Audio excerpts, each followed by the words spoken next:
Hey, everybody, welcome back to the podcast daily. Hope you and yours are having a fine Wednesday. I'm Bill Landis. That's Jeremy Birmingham. Camp season's over. Camp season's over.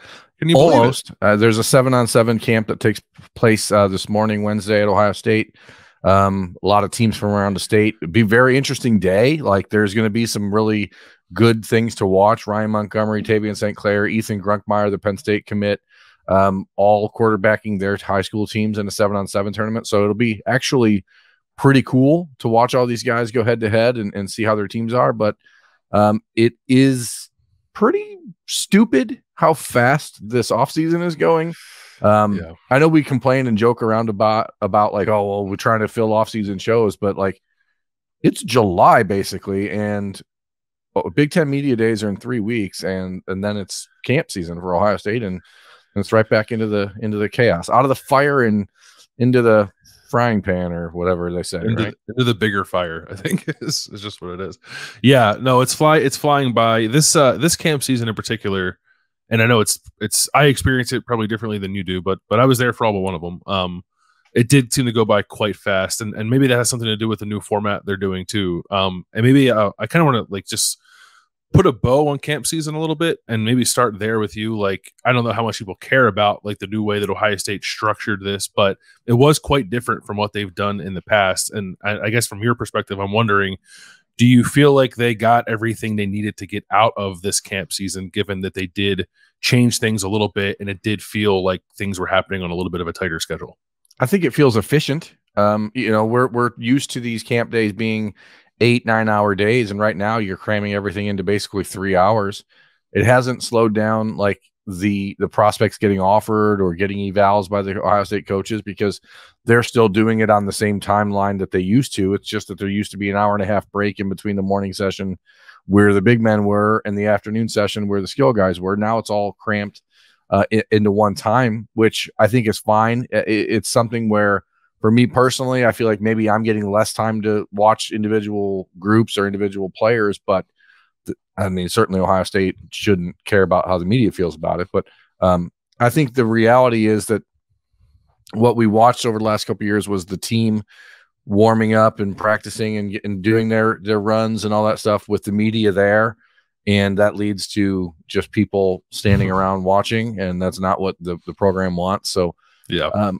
Overall, I think that the format now feels like they should probably stick with it, because it's certainly conducive to getting people on with their lives, which is important. But I think the biggest thing that actually is hampering camp season, and not just at Ohio State but elsewhere, are all of the things like the OT7 or the Elite 11, or all the different 7-on-7 stuff that happen around the country, that keeps kids from taking visits to camps that are actually important, and instead they're spending time doing backflips on camera. So it's like, that's where we're at now in college football and college football recruiting. It's taking on a very spectacle-y vibe, and I guess that's the way people want it. But I think that's actually hindered a little bit the quality of competition at some of the camps. But for the most part, I mean, it's rare. We've seen 5-star wide receiver Mylan Graham show up. We saw on Wednesday 5-star, or Tuesday. What day is it? Tuesday, Devin Sanchez, a 5-star cornerback from Houston, show up in camp. So it's not stopping everyone from getting to campus and working with the coaches, and that is what it's really should be for. So I know that the Ohio State staff would love to have more guys spending time there, but again, we've turned recruiting into a show that it's not really it doesn't really feel valuable for kids to do that. That was one of maybe the biggest bummer for me was last week when I pulled up to camp and I saw all the Glenville kids there, like getting off the bus, getting ready to go in, and I got really excited to watch Bryce West work out. And then you told me that Bryce West was actually out in Los Angeles doing stuff with the Elite 11. I was like, oh, that stinks.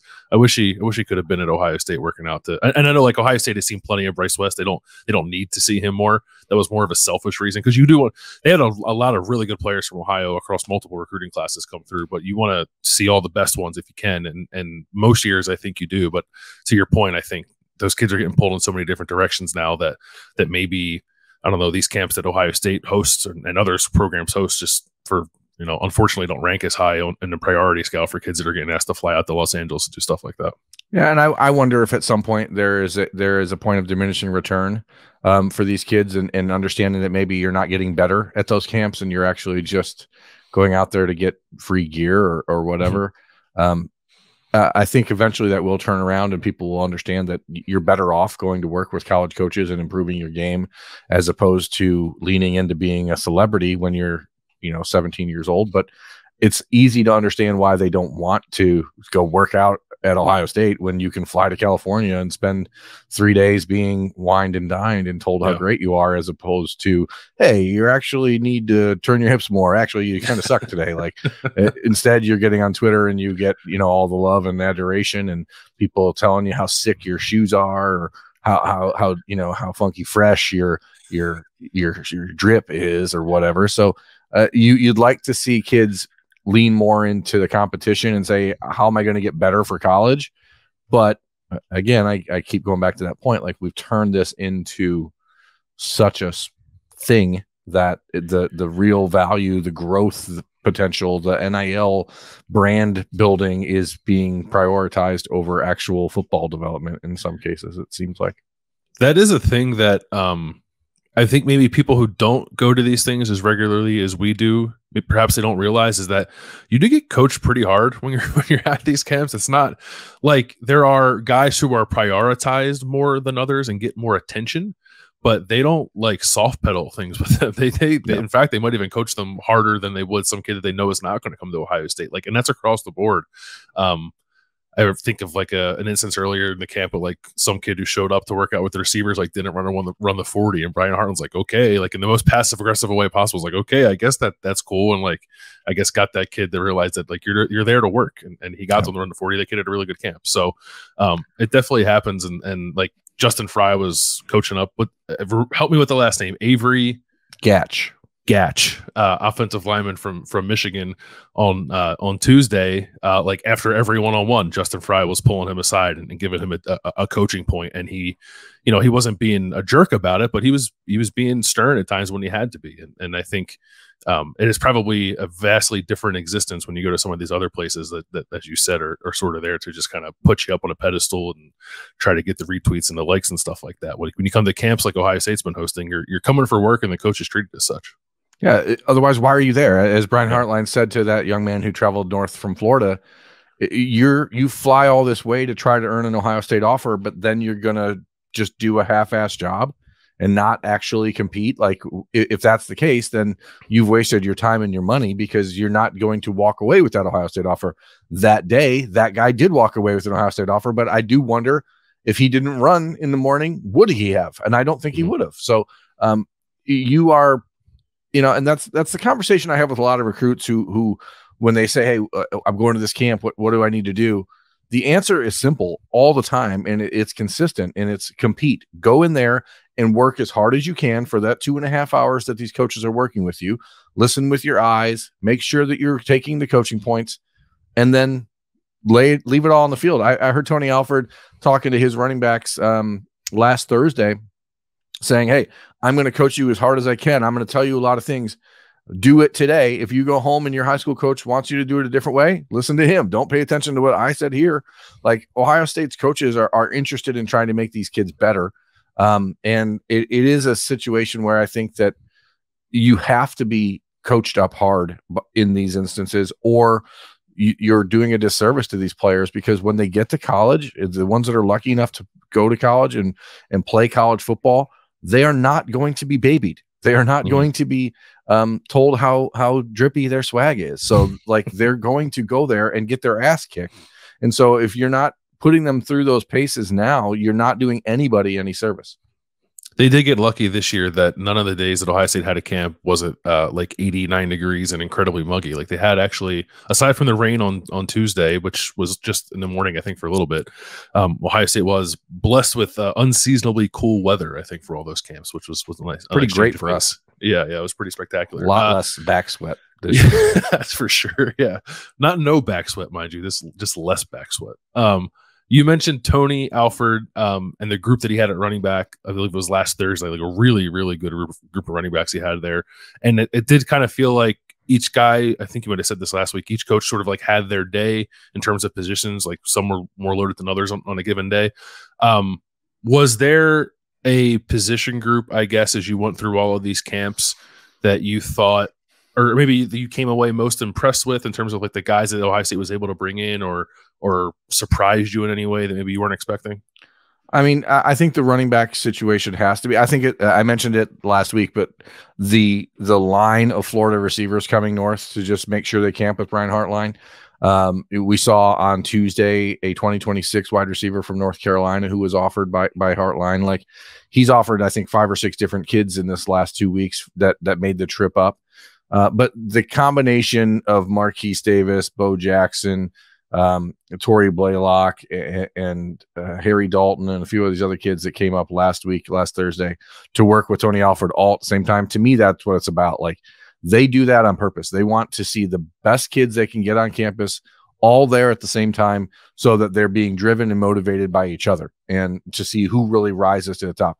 It is easy for a player like Marquise Davis from Cleveland Heights to look good on a random Thursday afternoon camp when you don't know who the guys are that are there. When you have 7 or 8 players that are invited and said, hey, this is the day we want you there because we're going to stack you up against the best we can bring in, that's how you separate people. That's how you get to the cream of the crop. And that's how a player proves to the Ohio State staff, like, hey, I'm about this. I'm willing to put in this extra to prove to you that I'm better than player B. I'm better than that guy. And that, I think, is just the fundamental bottom line of everything Ohio State tries to do, especially at these camps. But that group of running backs, the competition that we really didn't get to see, the one-day recruiting camp competition between Ryan Montgomery and Tavian St. Clair that I think people wanted to see, because Ryan had a basketball tournament and ended up having to leave early. So he got in early and did some workouts. But that was really the group. The player to me that sort of stood out more than anyone in this time was probably Mylan Graham. Watching him in person and really getting to see what he like. It sounds crazy to say that he's this weird amalgamation of Chris Olave and Garrett Wilson together, but like, that's what he looks like to me. Is like, yeah, it's a weird thing to say because that puts such a weird expectation on the kid. But that size and speed with that abruptness and the violence that he changes direction is just shocking to see in that setting. And then Madden Faramo, the linebacker from California who camped on the first day of camp on June 8th for Ohio State 2025 from Cali, like, that kid was an eye-opener to me. So I don't know that it was one position necessarily that like stood out throughout the whole couple weeks, but certainly a collaboration of this group one day, this group the next, and you know, certain players like Devin Sanchez on Tuesday who you just look at and you're like, okay, so that's what a 5-star looks like. Ian Moore, seeing him the first camp, like, wow, that kid has changed his entire approach. Tavian St. Clair, who we've talked about at length, like, he has changed his entire approach and his entire plan for being prepared for college football with 2 years left of high school. And so I think the most important thing of camp season is that you get to see who's really bought in and who's listening. You know, we saw on Tuesday, you mentioned it on the message board at OhioState.Rivals.com, that Christopher Burgess from the Simeon School in Chicago is like, he camped last summer and he was okay. He camped Tuesday and he looked like an Ohio State defensive end and walked away with an offer. So that's why I'm fascinated by camp, because I remember seeing him a year ago. I remember watching him and thinking, oh, you like the frame, but I don't know if that kid gets it. And then to see him come back a year later and be totally different is awesome.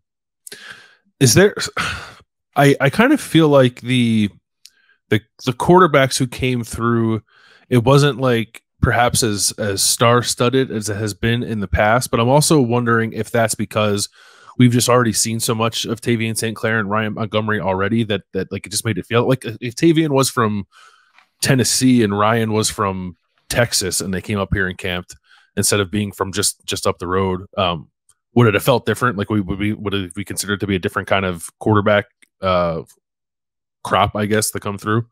Maybe. I mean, and I think the reality is that because Ohio State is now so different at quarterback recruiting than they've ever been before, you don't see the need for guys to come visit, because like there's 3 or 4 guys that they're really looking at the position. Mm-hmm. 2025, you have St. Clair and Montgomery who are close to home. They both visited, they both camped. Bryce Underwood up in Belleville, Michigan, the #1 ranked player in the country, according to some folks in that class, came to campus early in June, but didn't camp. 2026, it's like to even think about the 2026 class.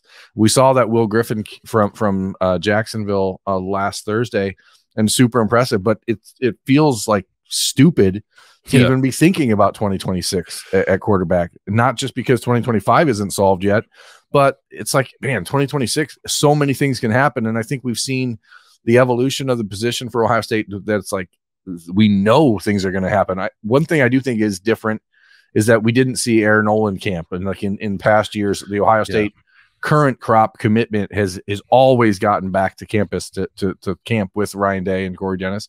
And that didn't happen. And he was out at the Elite 11 and finished 3rd out there and obviously did a good job. But I think not having the current commitment come in and camp is one of those things that maybe makes you feel like, hey, this isn't quite as big a deal as it was before. Yeah, that's a good point.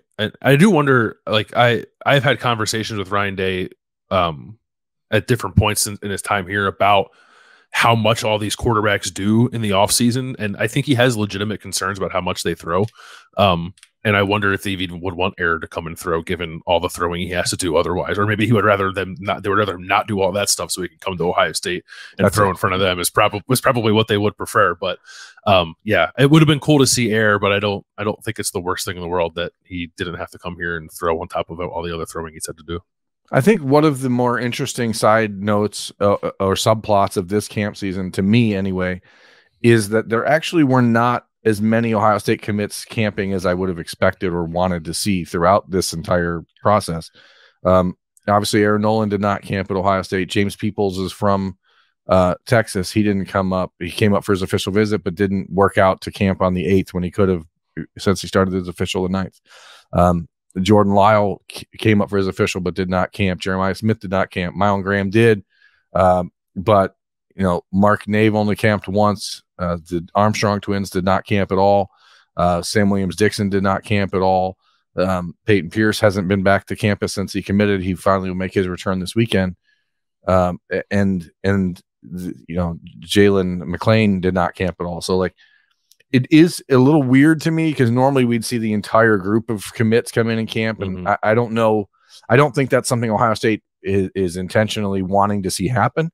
Especially for me, that Sam Williams-Dixon and the Armstrong twins and who are understandably, comfortably committed, but those are developmental players. And I am surprised that it was not an imperative for them to be on campus, not just once, but multiple times. Sam Williams-Dixon lives 30 minutes away from campus. I am stunned that we didn't see him camp at Ohio State. So obviously that's his prerogative, but I do wonder if we extrapolate that out, like how does this impact, the way that they develop when they get here? Because to me, I'd want to see those guys coming into camp and busting their hump to get better. We've talked about it a couple of times in this camp season, the Jack Sawyers, the Will Smiths, who were just there every minute they got a chance to be there. And even Tuesday, to see Tavian St. Clair roll back up to Ohio State, knowing that he's going to be there on Wednesday morning for the 7-on-7, after being there on Thursday, after a team workout in Bellefontaine, sorry, everyone who lives there. I just want to say Bellefontaine. I don't know. It's more fun to say it that way. It just feels regal to say it that way. But to see Tavian roll up at 1:00 when he could have easily just said, hey, I'm not going to, like, that says something. And I'm surprised we didn't see that out of some of the local commits in the 24 class. Yeah, it would have been nice to see the Armstrong twins, at least for me, because they had over the course of the camp. I wasn't there for the first one when Ian Moore worked out the first time and Mark Nave was there. But even after that, they had a really good, pretty steady group of offensive linemen come throughout all the days working with Justin Fry and Mike Soleni. And it would have been nice to get the comparison, I guess, between where the Armstrong twins are compared to where Ian Moore is, or compared to where Carter Lowe, the 2025 offensive lineman from Toledo, who I thought was awesome the day that he camped. Tyler Merrill, the kid from Cumberland Valley, was very good. Avery Gage, right? Gatch, like catch, but with a G.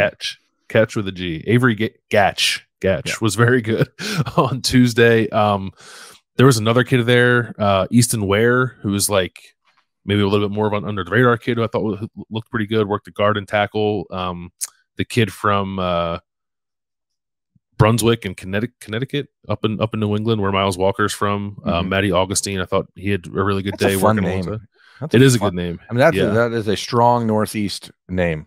It's like Matty Augustine is like he's like a character in The Departed.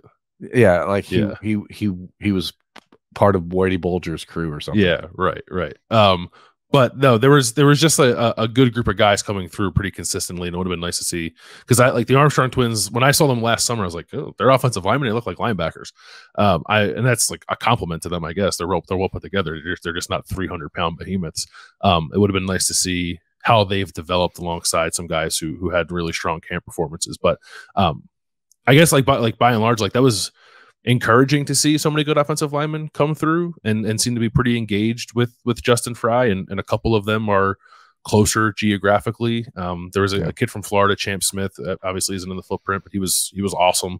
And a couple of guys from the Northeast, but it made me feel a little better about the future of that position. Now, like, I understand that every kid that comes to camp at Ohio State is not going to go to Ohio State, but those connections are being built with solid players, and it did feel like they got a pretty good group through consistently throughout the 5 or 6 camps, whatever it was.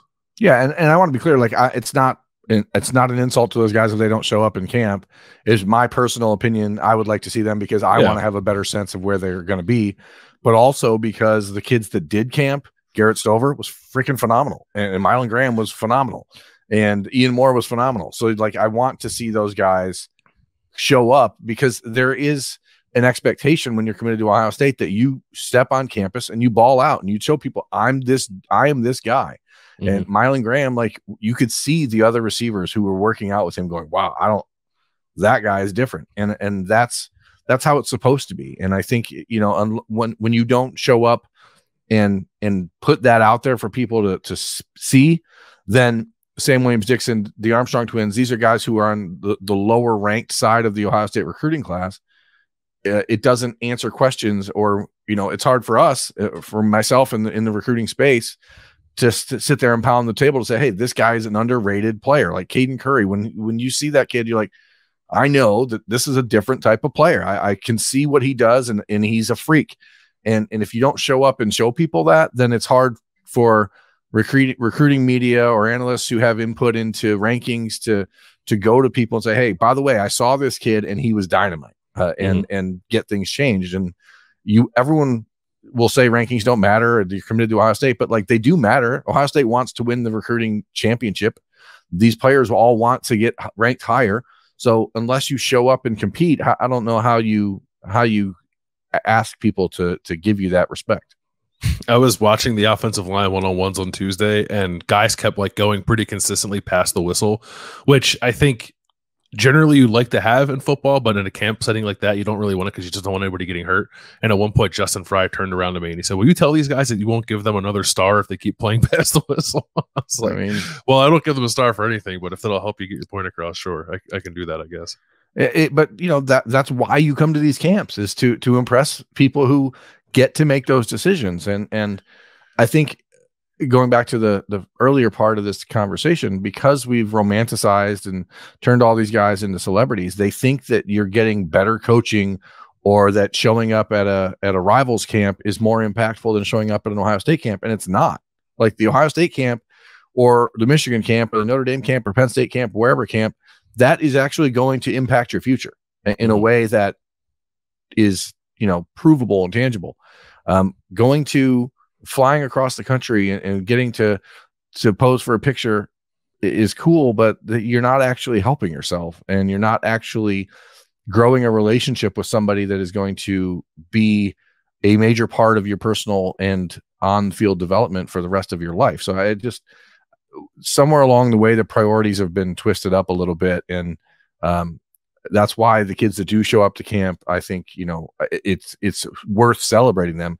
Garrett Stover doesn't need to show up at camp at Ohio State, but he did. And for anyone who had questions about, hey, where does this kid fit? How does he play? What spot is he going to play? Can he play linebacker? You had to watch him for 1 minute to realize, holy this dude's a bad man. Like he's going to be a really good linebacker. Yeah. And so that's the response you want to get from people. That's the response you want out in the ether and the internet. And so that's how you get it. And I don't know. It's just like, otherwise, what's the point of it all? I guess. What's the point of all this? What is life? That's now you're asking the right question. So you tease it at the beginning of the show. I guess the prospect portion of the summer officially wraps up on Wednesday with the 7-on-7 back at the Woody Hayes Athletic Center. We'll be there for that. It's probably obvious, but like, what's front of mind for you going into that event? I mean, it's the quarterbacks. I have heard so much about Ethan Grunkmeyer from Olentangy, who is committed to Penn State.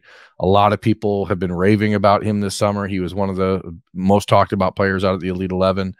Ohio State obviously has a pretty darn good quarterback in the class of 2024 committed with Aaron Nolan, but it's one of these situations where down the road we're going to have conversations again. Mm-hmm. Like, why did they not go after this kid if he's this good and he's 15 minutes away from home?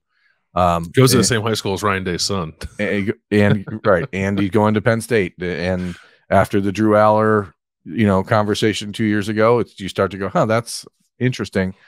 Now, I don't think it matters. Ohio State obviously has a very good 2024 quarterback committed, as I said, but it's one of these side conversations that down the road people are going to revisit and be like, oh, well, that seems like a miss, or hey, good job, Ohio State. So I'm interested to see Grunkmeyer. I haven't seen him in person since this evolution of his has really taken place. And 7-on-7 is all about quarterbacks, period. So that's what I'll be watching. And I'm glad that it's a team stuff. It's not like AAU 7-on-7. It's actual high school teams. So that's good. Plus the South Florida Express group, from South Florida, obviously, is in town. And that means one of the better running backs in the country, Byron Lewis, of 2025 from American Heritage, very high on Ohio State. That's the same high school as Brandon Innes. And, you just never know who you're going to see on campus on these days. So it's fun. I'm glad that it's not over yet, but it is also my anniversary. So I would like to get home as fast as I can on Wednesday and get out to dinner with my wife. Yeah, well, I'll drop a note to the coaching staff. We'll see if we can't get that wrapped up early for you. Appreciate it. One last part of camp season coming later on Wednesday. We'll have coverage of that over on the board at ohiostate.rivals.com. We'll probably talk some more about it here on the podcast. Until then, that's Berm. Bill, we'll talk to you later.